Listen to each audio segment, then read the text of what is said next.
Living and working in New England outside of Boston as I do, I meet and interact with a lot of different people.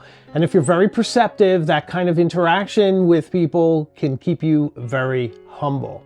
Now, personally, I don't put a lot of value into social hierarchies. I don't care if you're a celebrity, if your ancestors came over on the Mayflower, whatever it is, I'm going to treat you the same. Warmly, politely. I believe everyone is equal. However, I know people that absolutely fascinate me. These are people that would be classified as old money. These are people who have hospital wings named after their families, who have vacation homes on the Cape that are compounds, that have names and show up on maps. And these people work in fields not because they have to, but because they want to do something beyond just living off their trust funds. Now, that kind of generational wealth gives them a safety and security that I could only dream of. But within that, there really are two paths. You can go down a dark road, or you can lean into your eccentricities, become an interesting person, and give something back to the world. And to these people, logos and status symbols mean nothing. They really can confer no more status on them than they already have. It is often said that generational wealth doesn't shout, it whispers. Well, it also laughs too. So join me today, won't you, as I present the top 5 fountain pens for old money.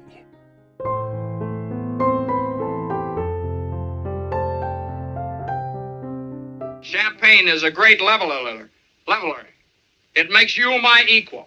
Well, I wouldn't quite say that. Well, almost my equal. My first choice for today is an old favorite, and I know some of you are going to be absolutely delighted to see it back on one of my lists. This is the fountain pen that you may have first encountered in your grandfather's study, surrounded by the beautiful leather spines of his old books. On his solid wooden desk, covered in correspondences, and beneath the watchful eyes of the paintings of his ancestors. You saw this fountain pen again at uni. It was on the desk of your favorite classics professor. You know the one passionate about the Bacchae, and who encouraged you to use your imagination. Yes, you knew this fountain pen had to make a glorious return to the Hemingway Jones channel. This is the Montblanc 149, that incredible, if slightly overpriced masterpiece that is truly an expression of old money. This pen is also nicknamed the Diplomat, which is appropriate because someone in your family line probably was an ambassador to France at some point. But this gloriously, though overpriced legend has an amazing 18-karat two-tone gold nib that is absolutely gloriously smooth, that writes amazingly, whether you're writing a check to the auction house to pay for your latest Giacometti acquisition, or writing your personal correspondences. It feels fantastic in your hand. It's incredibly balanced. You could post it, but you don't have to.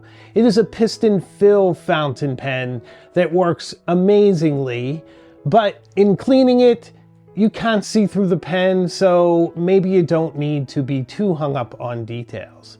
It does have an ink level window, but it's more for giving you a general idea that you're running out of ink, and it's not particularly precise to let you know when.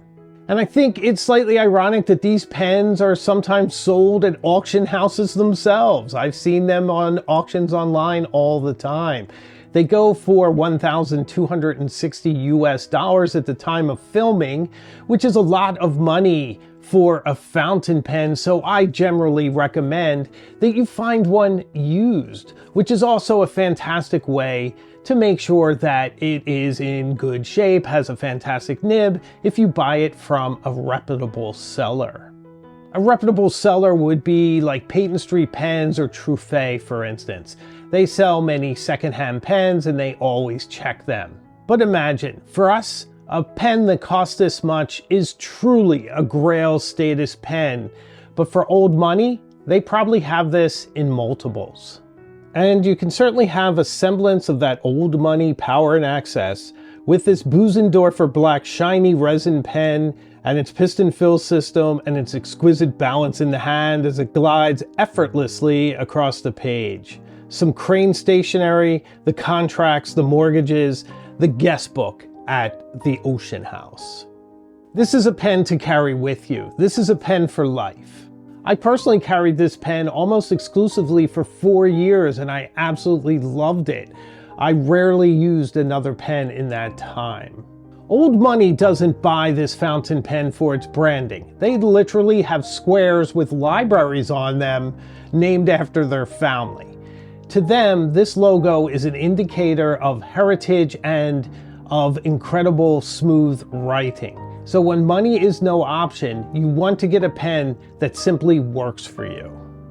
So I do worry sometimes with Montblanc and the stories that I'm hearing and the times I've experienced this myself, where their nibs aren't quite up to par. So I am urging them to please double down on your QC and make sure that your nibs don't leave the factory without being perfect at that price. Also, if you go to one of their boutiques and you try it, they'll often go get a new one for you because they want you to have a fantastic experience.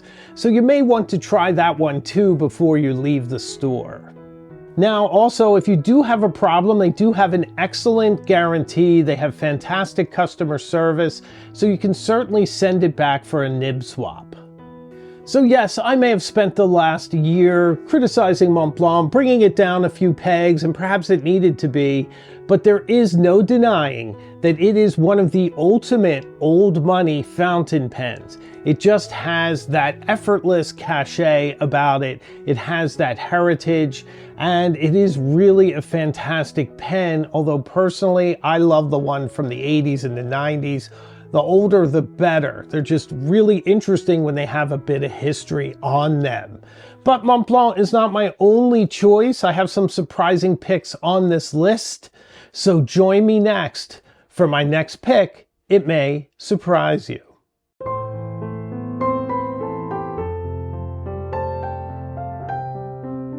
Since we are now financially involved in your life, I want to be actively involved in your life. Imagine a world where you spend your summers on Cape Cod at a beautiful house that your family affectionately calls a cottage, but anyone else would classify as a large Victorian. Your great-grandfather bought this house for its beautiful porch that faces the ocean. Well, it's owned by your Aunt Dolores now, and she goes by Bunny. I love you, Bunny. You're so clever, Bunny. Bunny spends her mornings writing her correspondences to all her friends and family around the world, many of which you've never met, but she speaks of warmly often. She reaches into a wooden drawer and pulls out a sleek fountain pen of deep amber with shiny gold trim. Its curved nib shines brightly. She's had it for years. It reminds her of the Chris Craft they still cruise around the harbor in, sipping G&Ts and watching the sun melt into the horizon in crimson molten red.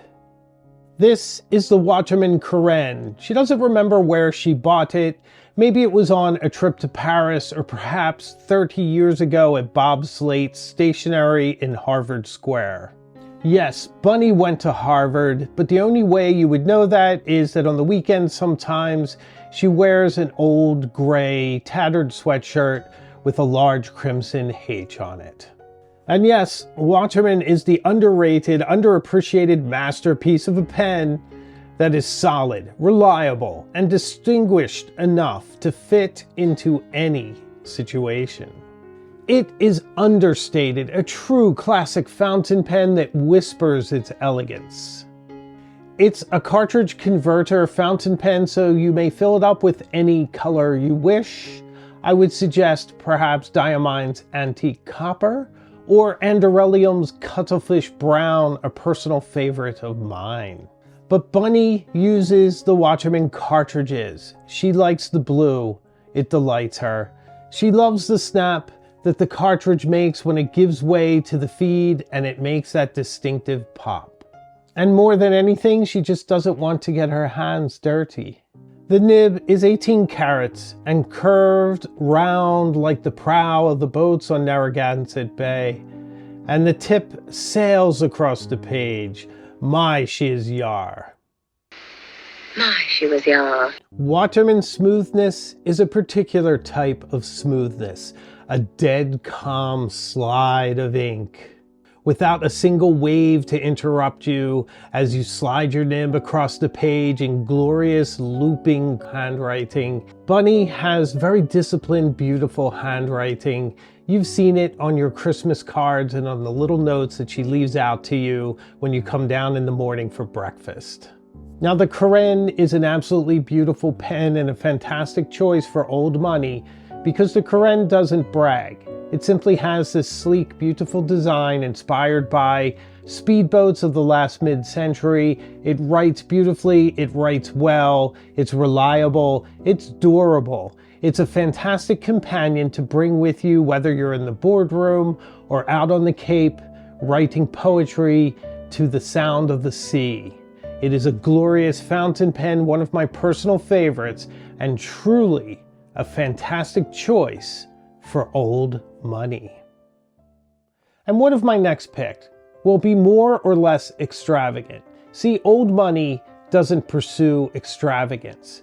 It pursues value. It pursues good, solid, interesting pens that will last a lifetime. So, my next choice fits perfectly in this.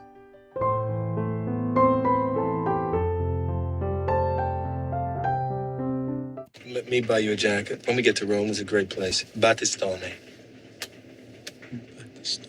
Ah, your cousin David. He loves to sail. He has a mop of tangled, loose hair, and he dresses as if he just was pulled out of a Ralph Lauren ad. In the summer, you can find him around Buzzards Bay or sailing along the coast of Maine. A boat he designed and built practically. He sailed it down the coast of Maine and back the summer we were married. He loves to cut a line through Vineyard Sound, and he expects his fountain pen to have that same energy. This pen was a gift from his father after he had designed his first sailboat. At the christening ceremony, the boat was given a name, the Sovereign. It had a black hull and white sails. And his father gave him this pen for the ship's log. David loves to keep traditional log books, and he has a line of them on the shelves behind him on his desk at home.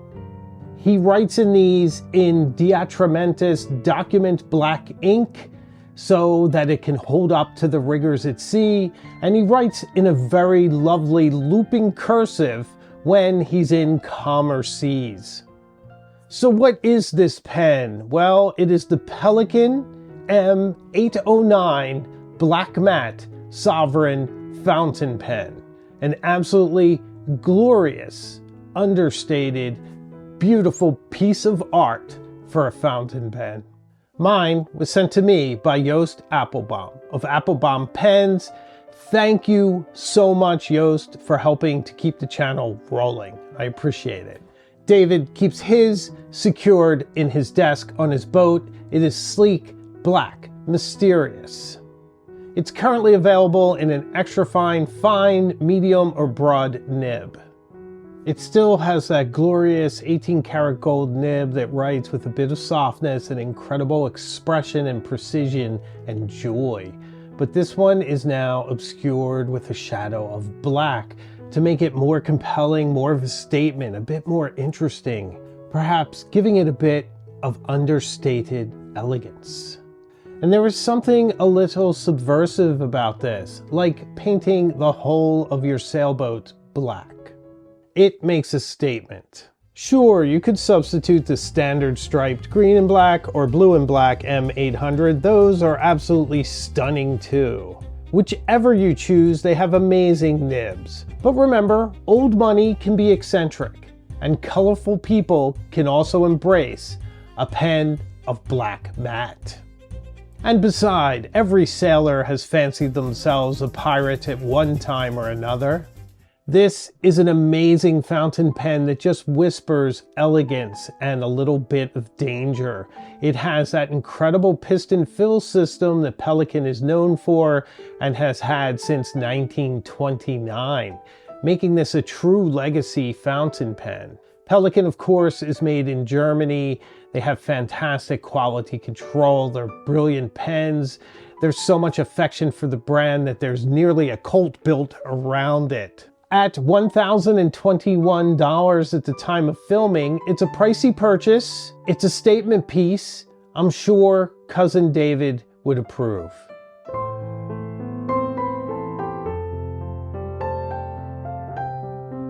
Daisy tells me that you're over in West Ag, throwing a lot in with those social climbing, primitive new money types. My little shack's just a cardboard box at $80 a month. Your life is adorable. American old money really only has one insecurity, and that is the even older landed gentry of the United Kingdom. And if there's one fountain pen that reflects the cultured insouciance of the aristocrats of old England, it is the Parker 51, and preferably a vintage one. I mean, after all, the Queen had a box of these, and her affection for this fountain pen must reflect also her longing for a simpler time. Perhaps at the beginning of her reign, the way the world was then, that tailored elegance, that attention for design. And this fountain pen has all that glorious mid-century sleekness. We can thank Marlin S. Baker and Kenneth Parker for this Bauhaus-influenced design that eliminates everything superfluous and distills the pen down to a tapering, slim, uncluttered contour. Its body is made of lucite, an interesting choice of material. You can polish lucite to a high gloss. It's impact resistant. Now, that's resistant, not impact proof. Lucite is also very light, very rigid, making it perfect for a pen. Once uncapped, the balance of this fountain pen is absolutely superb, and if you take a look at the nib, it is revealed. Well, if you can say revealed for a hooded nib. Hooded nibs are very interesting because the majority of the nib is actually beneath the pen itself, and the reason for this is so the ink does not dry on the nib. You only get the very tip out there as a writing surface, but this makes for a nib that is incredibly wet and will give you an absolutely glorious, uninterrupted line that loops across your page. This is perfect for holiday cards featuring photos of the family on the back lawn of the house in Chatham, of writing in his notebook in the early morning before the family awakes to the smell of fresh coffee brewing. He is seated in his study. Sometimes he takes the book to the beach, writes his thoughts to the crashing sound of the waves. His was in a box of his father's possessions. He also left him this house. But it is the pen that conjures the most memories. It's easy for him to carry it, and each time he uncaps it, he can almost smell the sandalwood of his father's cologne. Writing with it keeps his father close all the time. That is the power of pens. They become a tangible part of the people who have owned them. If you want to adapt some of this magic for yourself, they range anywhere from around $125 on up to $300, depending on their fill systems and conditions. Mine is fairly representative of the earlier Parker 51s with a very nice Vacuumatic style piston filler that does a brilliant job of getting ink into it. I only fill it with very good guy inks, what I call very gentle inks that won't hurt it, something like Waterman or Urban.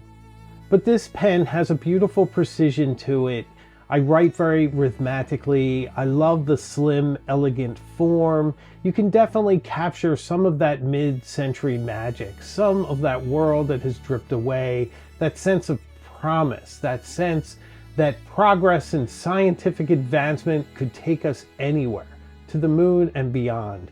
Much of that spirit is lost these days. Perhaps this fountain pen will help us all find it.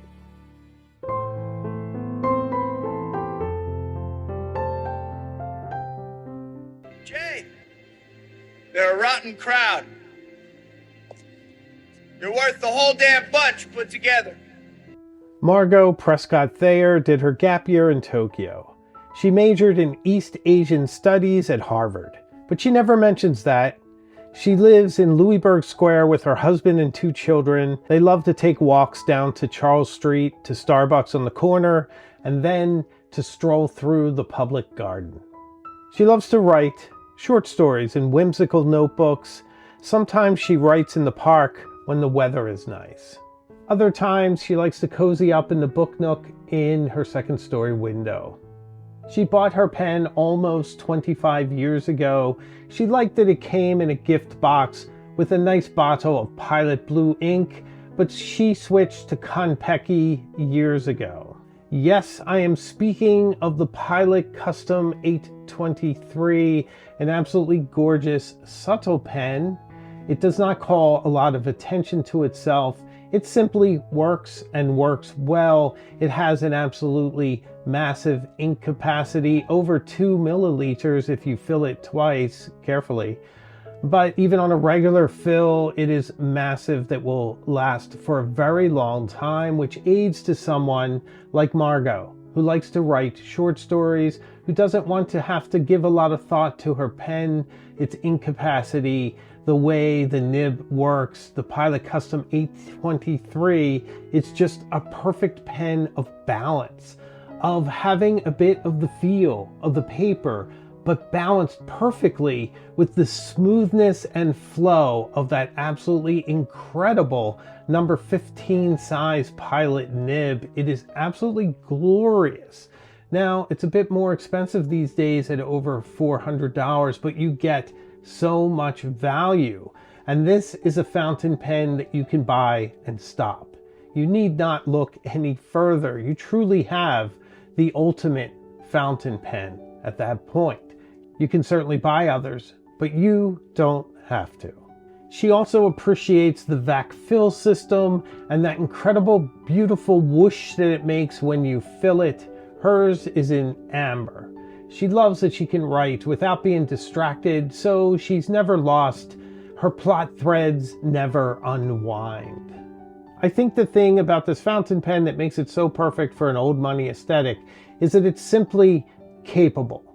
It's just an incredible, well-made fountain pen that does its job as it should. The pen itself is actually glorious. It's amazingly elegant for having a vac fill system. Many pens are very wide to accommodate that. This does it so perfectly. The Pilot Custom 823 reminds Margot of the freedom that she had when she was in Tokyo. She had a sense that anything is possible. She went on to work in the diplomatic corps and was stationed in Hong Kong. She learned Mandarin. She always kept the pen with her through her life and her adventures. She bought a few other fountain pens over the years, but she always kept this one and always circled back to it. Margot traveled the world. She pursued her passion for Asian art, for Asian culture. She picked up 2 languages. She had an amazing life and now resides in Boston, where she teaches at Northeastern. That's what she did with her life and her fountain pen. What will you do with yours?